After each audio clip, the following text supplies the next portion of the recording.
Fire escape.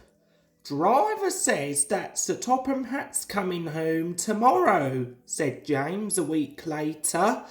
Gordon grunted. He wasn't anxious to see Sir Topham Hatt. I must do well today, he said to himself as he waited to start the express. A good run today might help if Sir Topham Hatt hears about it. Things did not begin well, though. Thanks to a last-minute passenger, they were late starting, which meant that Gordon missed his path at the junction and was delayed there too. But with a clear run after that, they flashed through Edward Station, going splendidly. They were halfway up the hill when there was a clatter beneath Gordon's cab. Suddenly he felt a blast of cold air in the middle, as if there were a gap between his boiler and cab. Oof! He gasped. What's happened? The fireman looked at his fire.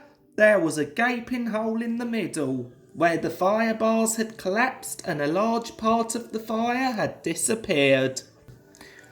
You've lost part of your fire, Gordon, the fireman explained. What a place to do it. Already Gordon was feeling weaker. Without a full fire, his steam pressure and speed fell quickly, but his driver knew what to do. Find the biggest piece of coal you can and put it across the hole, he told the fireman. That will stop some of the cold air from getting in, and we'll be able to hold steam better. But hurry, or the hill will beat us. The fireman hurried. A large lump of coal lay near the front of the tender. Quickly he moved it into place with his shovel and a long steel bar. Gordon felt better at once. Now build the fire gently round the edges, said the driver, and, as the fireman did so, the driver adjusted Gordon's controls to make the best use of his steam. Right, Gordon, he said when the fireman had finished. Now it's up to you. Gordon tried his hardest, but it was tough going. I must do it.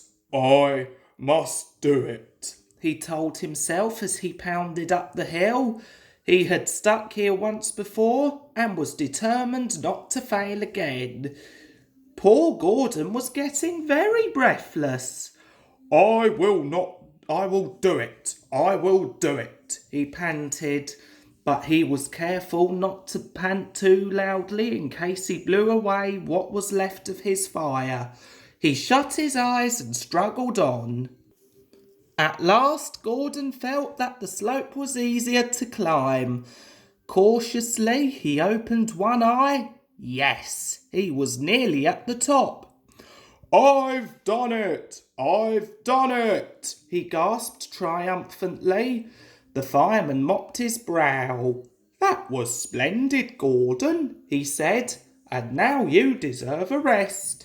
The signalman turned them into a goods loop and telephoned the works for a pilot engine to be prepared. While they waited, the passengers got out and told Gordon what a useful engine he was. Boko was at the works to help, and the two engines finished the journey without further trouble. At the end of the line, Sir Topham Hatt was waiting for them. To Gordon's surprise, he was smiling. Thank you, Boko, he said, and thank you, Gordon, for a splendid effort. I am pleased with your work today, though certain other things leave much.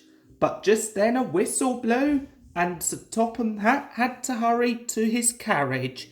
Once again, poor Gordon was left in suspense.